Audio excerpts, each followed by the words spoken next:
प्रिय विद्यार्थियों, आज हम क्लास में संक्रमण तत्व के बारे में पढ़ेंगे। संक्रमण तत्व या जिन्हें डी ब्लॉक के तत्व कहते हैं। तो सबसे पहला प्रश्न ये आता है, इन्हें डी ब्लॉक के तत्व यहां लिख रखे हैं मैंने। संक्रमण तत्व है ये या डी ब्लॉक तत्व, डी ब्लॉक एलिमेंट्स। ठीक है, अब यहाँ प्रश्न ये आता है कि इन्हें डी ब्लॉक के तत्व क्यों कहते हैं। तो इसका आंसर है कि पूरे आवर्त सारणी इलेक्ट्रॉनिक विन्यास पर आधारित है। तो अगर हम इन तत्वों में से किसी का भी इलेक्ट्रॉनिक विन्यास लिखते हैं या हम इनके संयोजकता कोष का इलेक्ट्रॉनिक विन्यास लिखें, तो हम देखते हैं कि इनके विभेदी इलेक्ट्रॉन जो है वो n-1 d 1 से 10 और ns 0 से 2, ये इनका सामान्य इलेक्ट्रॉनिक विन्यास होता है। अर्थात यहां आपको ये समझने की बात है कि इनके जो विभेदी इलेक्ट्रॉन हैं वो ड्यूब कोष में प्रवेश करते हैं, ड्यूब कोष में प्रवेश करते हैं। और यहां पर जो मैंने n-1 लिखा है, अर्थात इनकी जो अंतिम कक्षा है उसके अंदर इसे n-1 यानी उपांतिम डी उपकोष जो होता है उसमें 1 से लेकर 10 इलेक्ट्रॉन तक प्रवेश करते हैं। और 10 इलेक्ट्रॉन इनके जिंक, कैडमियम, मरकरी इस 12वें समूह के D10 होता है। बाकी अगर हम सभी में किसी का भी इलेक्ट्रॉनिक विन्यास देखें तो इनका डी उपकोष अपूर्ण होता है इलेक्ट्रॉनिक विन्यास के आधार पर। यहां से हम देखेंगे तो स्कैंडियम 1 3d1 अंतिम इलेक्ट्रॉन उसमें जाएगा। तो यहां पर हम इनके आवर्त सारणी जो डी ब्लॉक के तत्व हैं, ये इनके जो इलेक्ट्रॉनिक विन्यास है, सामान्य इलेक्ट्रॉनिक विन्यास ये होगा। अर्थात इलेक्ट्रॉन जो है वो n-1 डी उपकोष में प्रवेश करते हैं और इनके डी उपकोष जो हैं वो अपूर्ण हैं या आंशिक भरे होते हैं इनकी परमाणुविक कंडीशन में या इनके आयनिक कंडीशन में। ठीक है, इसलिए इन्हें डी ब्लॉक एलिमेंट्स कहा गया है, डी ब्लॉक के तत्व कहा गया है। ठीक है, अब यहां पर हम देखें तो इन्हें संक्रमण तत्व भी कहते हैं। डी ब्लॉक के तत्वों का एक और नाम क्या है? संक्रमण तत्व, ट्रांजिशन एलिमेंट्स, संक्रमण तत्व, संक्रमण या ट्रांजिशन एलिमेंट। ठीक है, संक्रमण तत्व क्यों कहते हैं, इसके पीछे कारण है कि ये जो तत्व हैं, जो डी ब्लॉक के तत्व इतने हैं, ये प्रबल धन विद्युतीय तत्व जो होते हैं एस ब्लॉक के और प्रबल ऋण विद्युतीय तत्व होते हैं पी ब्लॉक के तत्व, उनके बीच में है। ये आवर्त सारणी में अगर आप देखें तो इनका स्थान एस और पी के मध्य है। अर्थात ये एस और पी के मध्य ब्रिज क्या बनाते हैं? ब्रिज, जिन्हें संक्रमण कहते हैं। इसलिए इन डी ब्लॉक के तत्वों को संक्रमण धातुएं भी कहा गया है, संक्रमण तत्व भी कहा गया है, क्योंकि इनकी जो प्रॉपर्टीज होती हैं वो एस और पी ब्लॉक के मध्य संक्रांतिक होती है, इसलिए इन्हें संक्रमण तत्व भी कहा गया है। तो ये सामान्य सा परिचय है। फिर हम देखें संक्रमण तत्वों को कितनी श्रेणियों में बांटा गया है। तो यहां पर आप देख रहे हैं संक्रमण तत्वों की 4 श्रेणियां हैं। कितनी श्रेणियां हैं? 4 श्रेणियां हैं संक्रमण तत्वों की। ये 3D श्रेणी है, 4D श्रेणी है, 5D श्रेणी है और 6D श्रेणी है। तो संक्रमण तत्वों को 4 श्रेणियों में बांटा गया है और प्रत्येक श्रेणी में 10-10 तत्वों को रखा गया है। अब यहां हम 3D श्रेणी में देखें तो जो स्कैंडियम से शुरू होकर Sc, स्कैंडियम से शुरू होकर जिंक तक जाती है, इसमें 10 है। Scandium, titanium, vanadium, chromium, manganese, iron, cobalt, nickel, copper और जिंक। इसी प्रकार ये 4D श्रेणी है, ये 5D श्रेणी है। एले यहाँ पर स्टार लगा रहता है, 57 के बाद के तत्व एफ ब्लॉक में गए हैं।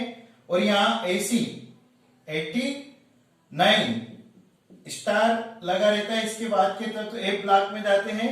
पर बाकी ये इधर से फिर शुरू होती है। तो इस तरह से संक्रमण तत्वों की 4 श्रेणियां हैं।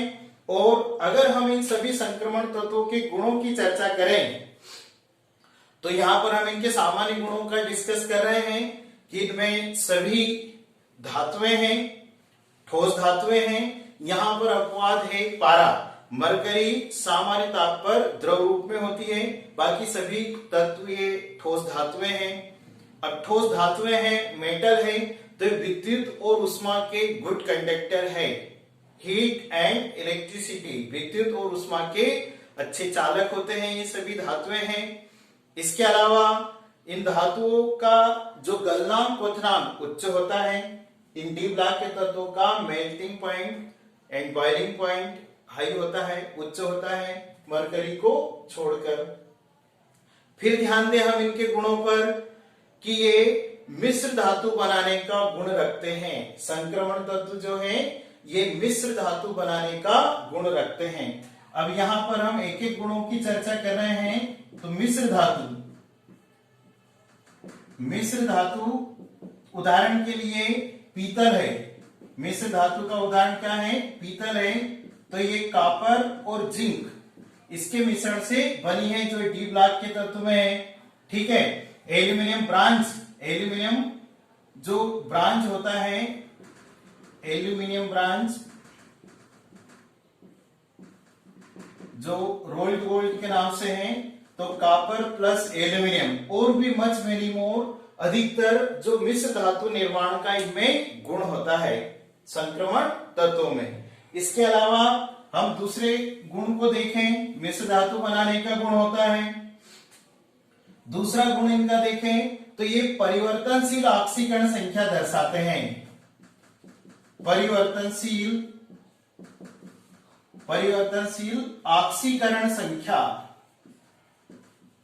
परिवर्तनशील ऑक्सीकरण संख्या या इसे ऑक्सीकरण अवस्था भी कहते हैं।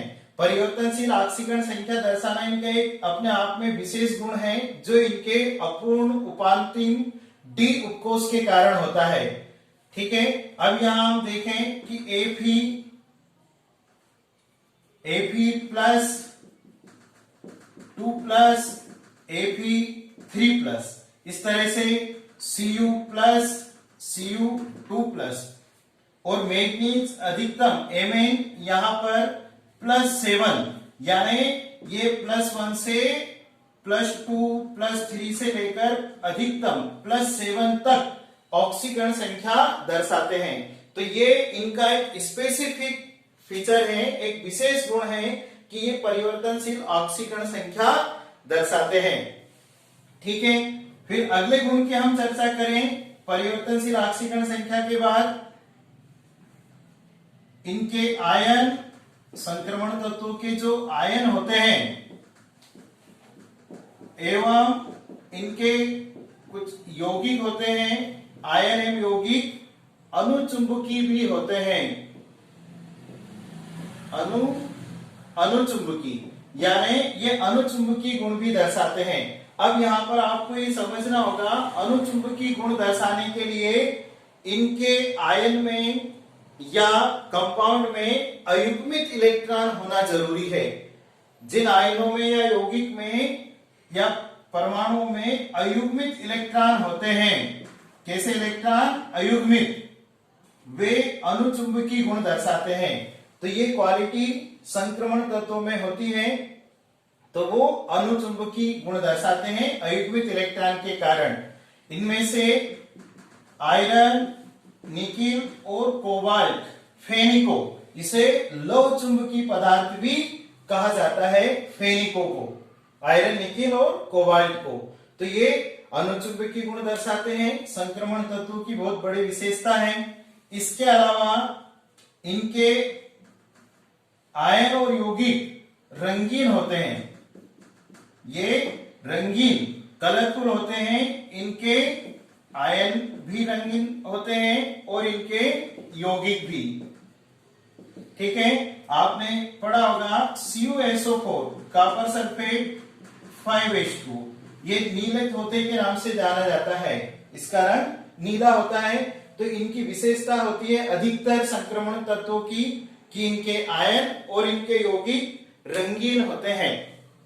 ठीक है, और चर्चा करें हम संक्रमण तत्वों की, तो यहाँ पर देखें कि संक्रमण तत्व जो होते हैं ये डी ब्लॉक के तत्व अच्छे उत्प्रेरक का कार्य करते हैं, गुड कैटालिसिस, यानी ये तत्व अच्छे उत्प्रेरक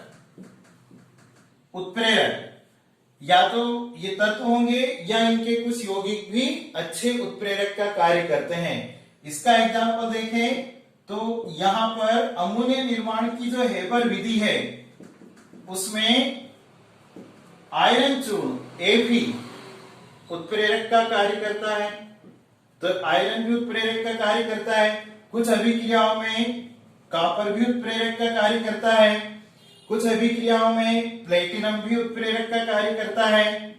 निकिल चूर्ण का उदाहरण लें हम तो वनस्पति तेलों से घी बनाने के लिए वनस्पति तेल जो होते हैं उनकी विधि हाइड्रोजनीकरण, तो उसमें निकिल चूर्ण निकिल चूर्ण उत्प्रेरक का कार्य करता है और इनसे वनस्पति घी का निर्माण होता है, तो निकिल चूर्ण भी उत्प्रेरक के कार्य करते हैं। तो यहाँ पर आप इनके स्पेसिफिक गुणों के बारे में जान रहे हैं कि संक्रमण तत्व जो होते हैं ये अच्छे उत्प्रेरक का कार्य करते हैं, इनसे अच्छे उत्प्रेरक भी बनते हैं जो अभिक्रियाओं को उत्प्रेरित करते हैं। इसके अलावा और हम संक्रमण तत्वों के विशेष गुणों का अध्ययन करें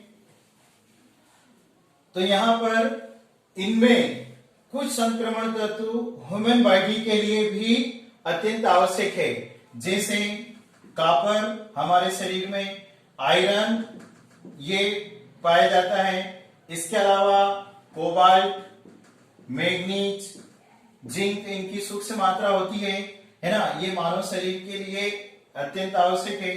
कोबाल्ट के बारे में देखा होगा, कोबाल्ट विटामिन B12, कोबाल्ट जो है विटामिन B12 जिसका रासायनिक नाम है विटामिन B12 का साइनोकोबालेमिन।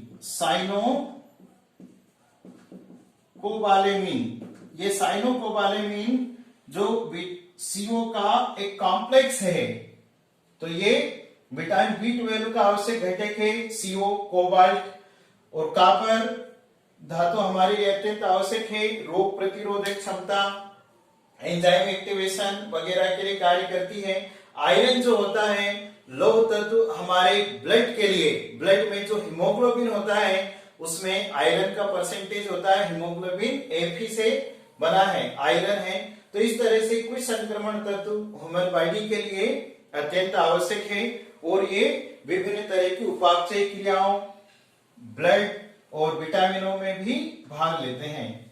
इसके अलावा यहां हम संक्रमण तत्वों के बारे में देखें तो इनमें संकुल लवण बनाने का गुण भी होता है, कॉम्प्लेक्स साल्ट, संकुल लवण कॉम्प्लेक्स साल्ट भी बनाते हैं। उदाहरण के लिए अगर हम संकुल लवण को देखें K4FeCN6, इस तरह से ये कॉम्प्लेक्स साल्ट है, एक संकुल लवण है जो आयरन से बना है। Fe एटॉमिक नंबर 26 है। तो ये संक्रमण तत्वों की या डी ब्लॉक की तत्वों की बड़ी विशेषता है कि ये संकुल लवण बनाने का भी गुण रखते हैं। और जो कोबाल्ट है वो भी एक कॉम्प्लेक्स साल्ट है ना, साइनोकोबालेमिन का बनाता है, संकुल लवण बनाने का गुण रखते हैं और धात्विक प्रकृति है, इसके कारण मिश्र धातु बनाते हैं। परंतु आप लोगों को यहाँ स्पेशल ध्यान देना है, ये जो 12वें समूह के तत्व है, ये 12वें समूह में जो है जिंक, कैडमियम और मरकरी, जिंक, कैडमियम और Hg, मरकरी, ये एक्सेप्शन है। ये एक्सेप्शन है मीन्स ये अपवाद है कि ये संक्रमण तत्वों के साथ होने के बाद भी 12वें समूह के तत्व संक्रमण तत्वों के समान गुण नहीं दर्शाते हैं। इसके पीछे रीजन क्या है यह आपको देखना है कि इनका डी उपकोष पूर्ण होता है।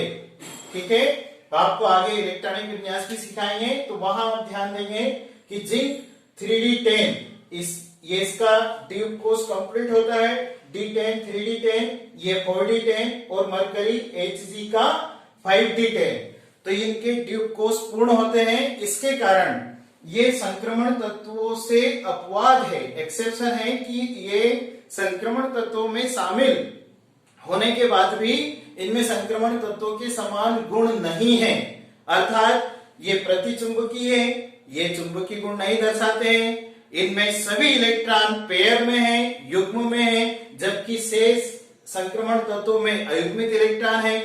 इसके कारण ये संक्रमण तत्वों के गुण नहीं दर्शाते हैं और ये इनके आयन और इनके यौगिक और ये स्वयं भी कलरफुल नहीं है, ये कलरलेस है। साइंस में कलरलेस मीन्स श्वेत रंग के हैं।